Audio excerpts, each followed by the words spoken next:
beaucoup de Togolais ont été surpris. D'abord de la tonalité et de la sincérité de la lettre pastorale. Ce n'est pas un fait habituel, mais puisque le deuxième orateur l'a dit, il y a beaucoup de changements, on le sent. Ma première question, c'est au professeur Mangla Kwakoubi, que je respecte en passant. Et il est reconnu qu'au Togo, certains l'ont dit, que si vous voulez cacher quelque chose aux Togolais, il faut le mettre dans un livre. C'est-à-dire que les Togolais n'aiment pas lire. Alors c'est pourquoi je me pose la question, pourquoi les évêques ont préféré écrire des choses très importantes de cette manière, mais dans un document difficile à comprendre. Parce que c'est destiné, à mon sens, à des académiciens.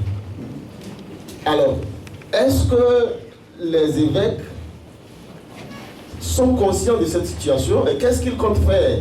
Ou qu'est-ce qu'il faut faire pour que le fond de la lettre puisse être diffusé à travers les églises, puisqu'ils ont interpellé les chrétiens, et dans le monde intellectuel, surtout que vous êtes professeur. Moi, je parle en tant que député.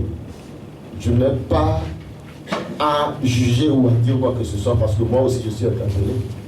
Et je tiens personnellement à vous féliciter. Pour ce qui concerne le deuxième orateur, peut-être c'est la première fois que beaucoup d'entre nous on vous découvre. Je tiens à vous féliciter parce que vous êtes clair dans ce que vous dites, parce que vous savez beaucoup de choses.